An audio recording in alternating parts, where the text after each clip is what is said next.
Hello again, I'm Julia with more marital and divorce tips to help you avoid some of my pitfalls and my multi-million-dollar divorce mistakes. If you like the content, please hit the like button and subscribe to my channel because I will be posting videos regularly.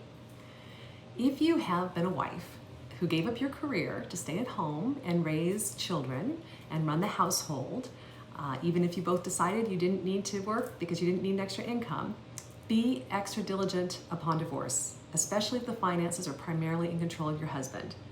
Many times the husband is the breadwinner and in control of the money, and he can use the financial control to excessively force motions in court during a divorce process, so that wife runs out of money to fight and must settle for less than half of her marital property. It happens all the time. This is what happened to me. If it can happen to an attorney, it can happen to you.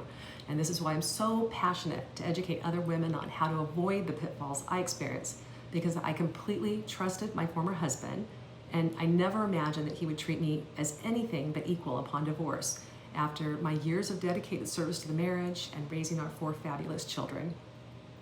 After a 25-year marriage and 4 children, I was forced to settle for hardly any of the community property we acquired, and much less than what my attorneys were actually paid for representing me.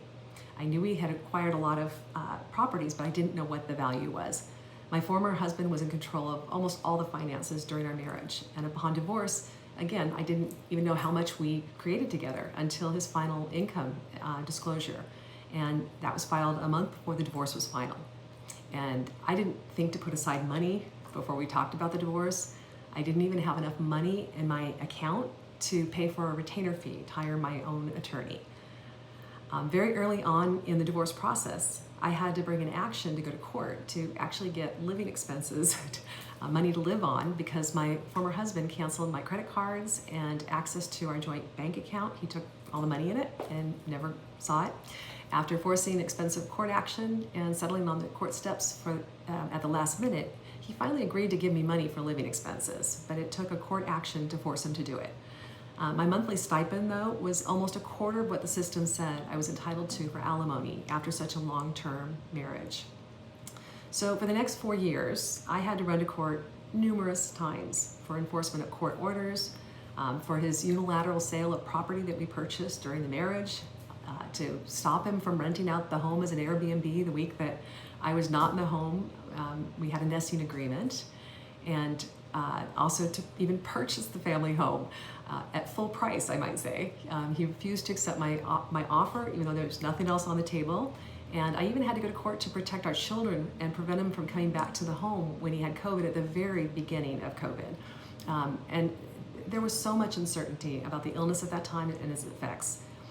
My former husband used the court system to have me run through my finances because he knew he was in control of millions of dollars, and he could fight in court indefinitely. And he knew that I would eventually get too much debt and I would have to give up fighting for my half of the property that we acquired during the marriage. We had nothing when we got married. We created it all during the marriage.